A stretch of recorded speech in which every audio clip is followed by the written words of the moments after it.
Olá, pessoal. Paz seja convosco. Tudo bem com vocês? Estamos de volta para mais um momento de meditação.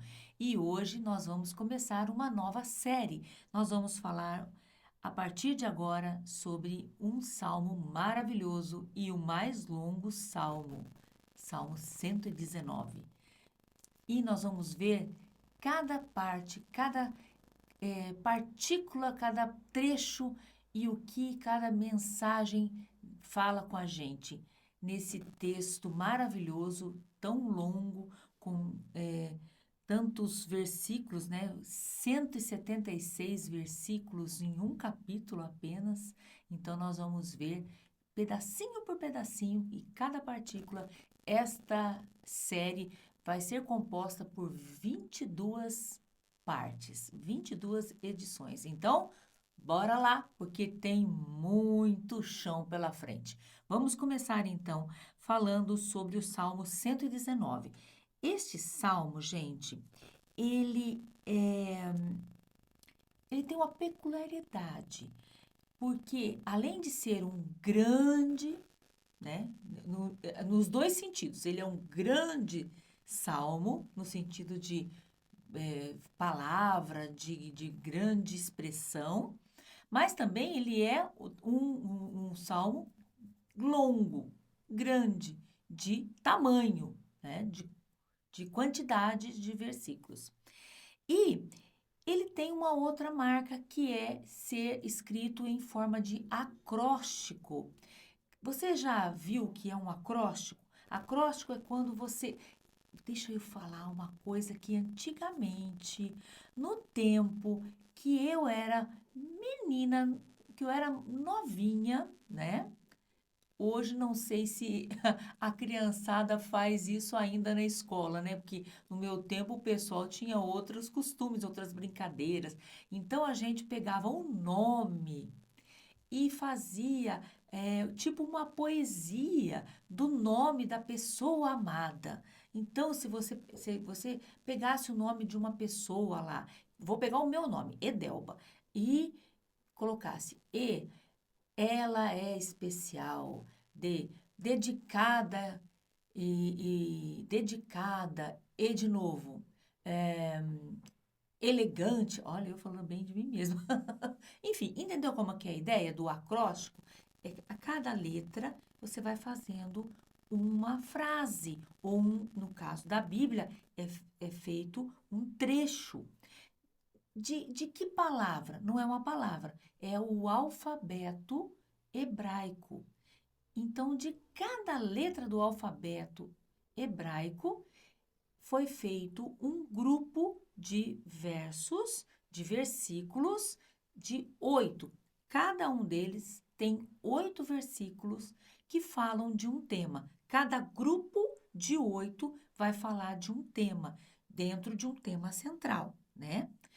E eles começam com a primeira letra, que é Aleph, e nós vamos ver esse primeiro grupo de 8 versículos. Eu vou ler para vocês nessa versão aqui da NVI. Olha como diz assim: Como são felizes os que andam em caminhos irrepreensíveis, que vivem conforme a lei do Senhor. Como são felizes os que obedecem aos seus estatutos e de todo o coração o buscam. Não praticam o mal e andam nos caminhos do Senhor. Tu mesmo ordenaste os teus preceitos, para que sejam fielmente obedecidos. Quem dera fossem firmados os meus caminhos na obediência dos teus decretos. Então não ficaria decepcionado ao considerar os teus mandamentos. Eu te louvarei de coração sincero quando aprender as tuas justas ordens ou ordenanças. Obedecerei aos teus preceitos, nunca me abandonastes. Olha só, gente, essa esse texto do Salmo 119 fala da maneira como nós encaramos os ensinamentos de Deus. E ele fala da plenitude da palavra de Deus, de como nós devemos Obedecer, porque pensa bem, nós temos a direção de Deus para as nossas vidas do que é certo e do que é errado. Deus fala, faça isso, não faça aquilo, siga por esse caminho, não vá por ali. Deus dá a direção. E aqui ele fala, olha o primeiro versículo: como são felizes os que andam em caminhos retos, irrepreensíveis. O que é irrepreensíveis? Ou seja, caminhos que não precisam de correção. Esse texto está dizendo assim, que aquele que obedece a Deus, que aquele que está ligado em Deus, que aquele que segue as ordenanças de Deus, ele é feliz. Porque, olha, toda pessoa que sabe o que é certo, mas faz o errado, ele vai acabar arrumando problema para a vida. Ele vai acabar arrumando dor de cabeça. Por quê? Porque sempre o pecado traz tristeza, traz frutos ruins, traz coisas que vão desagradar a Deus em primeiro lugar e em segundo lugar, gente, vão desagradar a gente também. Às vezes você fala assim, ah, não, tô de boa, tô aqui na minha vida, faço o que quero, vou para lá, vou para cá, faço isso, faço aquilo, faz o que quer. Mas, na verdade, ele está se enganando, porque o, o resultado ruim vai chegar. Pode ser que não chegue agora, nesse exato momento. Pode ser que não chegue. Tem coisa que chega imediatamente. Tem coisa que a pessoa erra aqui, ó, já leva uma pancada ali. Por quê? Porque a correção vem imediata. Mas tem coisa que demora, leva tempo. Mas não fique iludido achando que não verá a resposta. A resposta vem. E o resultado vem. E o fruto você colhe, seja bom ou seja ruim. Então, se você quer só ter felicidade, só ter coisas boas, só ter satisfação na vida, não quer dizer que você não vai ter problema. Uma coisa muito séria que as pessoas se enganam é achar que só pelo fato de servir a Deus você nunca vai ter problema mais na vida. Você está enganado. Isso Deus não promete, não. Deus promete vida e vida com abundância. Ou seja, você vai ter força, bênção para vencer as dificuldades. Porque senão, todo mundo ia querer ser filho de Deus só por interesse. E não é assim. Nós temos que ser filhos de Deus porque nós amamos a Deus, obedecemos a Deus porque o amamos. E aí, servimos a Ele de coração. E isso faz com que você tenha uma vida de obediência porque você ama, porque você quer fazer a vontade de Deus. Não porque você vai ganhar alguma coisa em troca.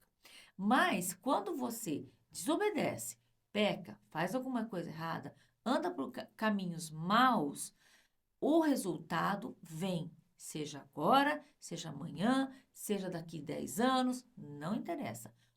A resposta, o resultado vem. Outra coisa que é bem interessante, às vezes a gente. Até eu estava comentando isso com uma irmã amanhã.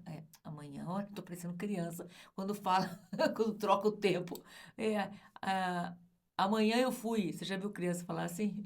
Agora eu pareci criança. Ontem eu estava conversando com uma irmã da nossa igreja e a gente estava falando sobre questão de oração. Às vezes você ora muito por uma coisa, um determinado assunto. Ora, passa meses, anos, décadas orando por uma situação. Você fala assim, meu Deus, o Senhor me esqueceu, meu Pai, estou orando aqui. E de repente, as bênçãos começam a chegar. Por quê? Foi feito um estoque de oração. Nós não podemos nunca diminuir o nosso estoque de oração. Nós temos que sempre ter. A Bíblia fala sobre as aljavas, né? Nós temos que ter as nossas sacolas cheias. E nós temos que ter as nossas sacolas cheias de oração. Porque quando a gente acha que nunca vai vir a resposta, elas começam a chegar. E de repente elas começam a chegar como uma avalanche.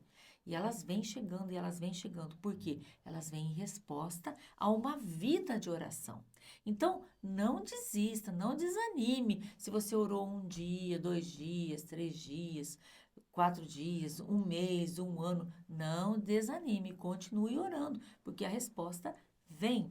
Eu lembro de histórias de pessoas da igreja, de irmãs da igreja, que colocaram os filhos que não serviam ao Senhor e davam muito trabalho e davam muita tristeza, mas essas mães orando, orando, e elas vinham, traziam o pedido dos filhos, traziam para colocar na corrente de oração.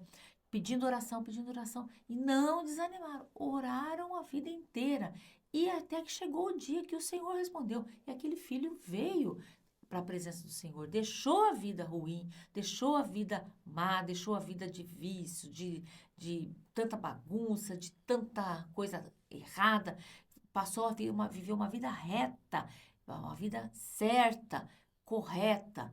Nós não tem pecadinho e pecadão, gente. Pecou, é pecou. Seja pequeno, seja grande, é tudo o mesmo tamanho para Deus.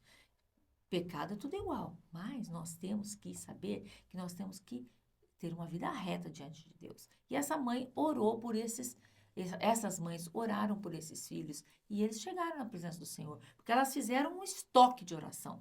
Então, não desanima, ora, tá? E tem uma vida reta.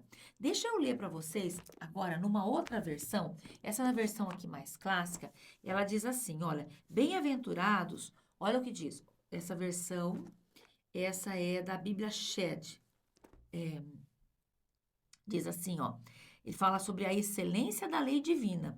Bem-aventurados os irrepreensíveis no seu caminho, quer dizer, aqueles que não erram, aqueles que têm uma vida reta no seu caminho, que andam na lei do Senhor, quer dizer, que andam nos ensinamentos, nas ordenanças de Deus. Bem-aventurados os que guardam as suas prescrições. Quer dizer, o que é prescrição? O que é uma prescrição médica? Quando o médico fala o que tem que fazer, como tem que tomar um remédio, o que pode fazer, o que não pode fazer, certo? E bem-aventurados os que buscam de todo o coração, que buscam a Deus de todo o coração. Não praticam a iniquidade, que nem o erro, e andam nos seus caminhos, nos caminhos de Deus. Tu ordenastes os teus mandamentos, o salmista está falando, tu ordenaste os teus mandamentos para que os cumpramos à risca. Olha, eu acho tão interessante, achei linda essa tradução aqui do verso 5, diz assim, ó, tomara, quem dera, tomara, sejam firmes os meus passos, para que eu observe os teus preceitos. Aqui o salmista está falando assim, tomara que os meus passos sejam firmes. Será que você está desejando também ter os passos firmes? Será que você está desejando também andar reto diante do Senhor? Verso 6. Eu achei legal essa expressão. Tomara sejam firmes os meus passos. Puxa vida, tomara que eu ande reto diante do Senhor. Verso 6. Então não terei de que me envergonhar quando considerarem todos os teus mandamentos. Render-te-ei graças com integridade de coração, quando tiver aprendido os teus retos juízos. Cumprirei os teus decretos, não me desampares jamais. O salmista fala para Deus assim: Deus, por favor, não me abandone, não me desampare, não me deixe sozinho. Por favor, sempre esteja comigo, porque eu preciso da tua direção, porque eu preciso da tua presença, porque eu preciso das tuas misericórdias. Gente, nós precisamos chegar diante do Senhor e dizer assim: Senhor, não me abandone, por favor. Por favor, me ajude, me ajude, me ajude. Se eu pecar, me orienta, me corrija, me coloca de novo no caminho certo. A gente precisa ter coragem de falar isso. Não é falar assim, eu vou deixar aqui minha vida assim mesmo, deixa assim. Não, é chegar diante do Senhor e dizer para Ele assim, Senhor, se eu estou errando em alguma coisa, me mostra, eu tenho que me corrigir. E Ele fala assim, cumprirei os teus decretos. Não me desampares jamais. Senhor, não me desampare, por favor. Não é lindo, gente? Não é maravilhoso? Você consegue ver a poesia dos textos bíblicos? O livro de Salmos é maravilhoso. Ele fala, ele diz assim, ó, o salmista deseja uma vida pura a fim de obedecer à palavra de Deus.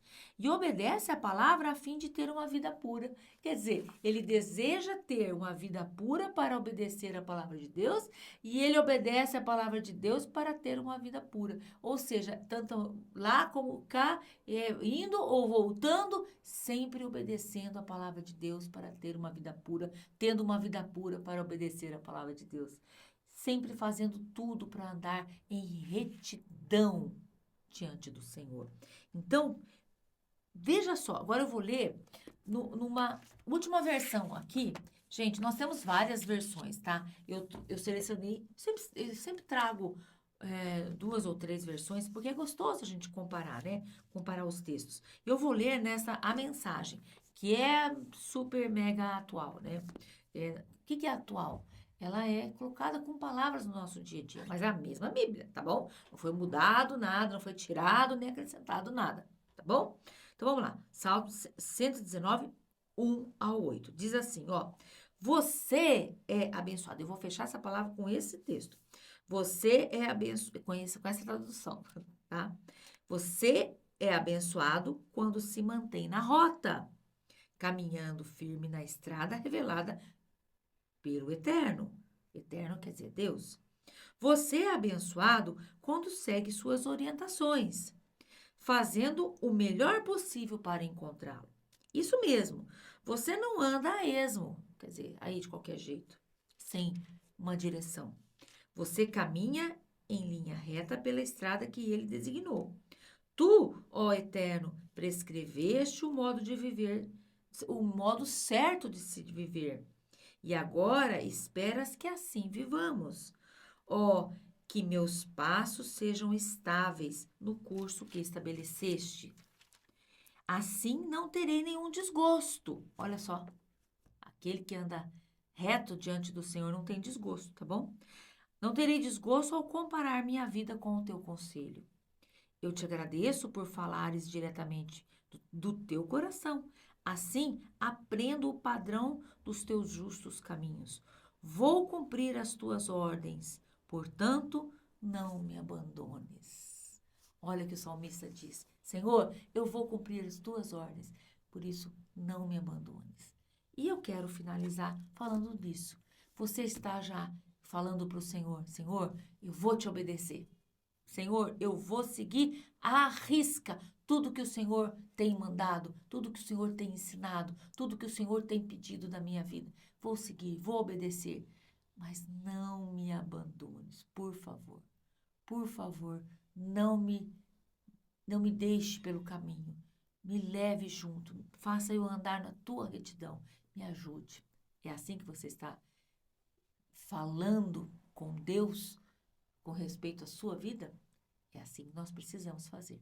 É assim que nós devemos andar, buscando fazer sempre a vontade de Deus, buscando a excelência da vida com Deus, da excelência da lei divina aplicando nas nossas vidas, no nosso dia a dia. Vamos orar? Pai, nós te agradecemos, Senhor, pela tua palavra que é rica e poderosa, por este salmo que iniciamos hoje, este estudo da tua palavra, esta meditação da tua palavra, e queremos, Senhor Deus, segundo a tua direção, obedecer, Senhor Deus, as tuas ordens, os teus preceitos e fazer a tua vontade. Ajuda-nos, Senhor. Se estivermos errando, se estivermos em falha, em pecado, nos corrija, abra os nossos olhos, mostra onde precisamos corrigir, nos ajude, fale conosco e nunca, nunca, nunca nos abandone. Senhor, queremos sempre estar na tua presença, te servindo, buscando-te dia a dia e te obedecendo mais e mais. Em nome de Jesus. Amém. Amém, pessoal? Olha, na próxima semana voltamos com mais um texto e aí continuaremos, né? Paramos no verso 8. Na próxima semana vamos falar do 9 ao 16. E vai ser maravilhoso. Olha, nós teremos a letra bet. Bet. É fechado. Bet. E vamos ver o que esta palavra trará de bênção para a nossa vida. Nos vemos semana que vem. Beijo. Até lá.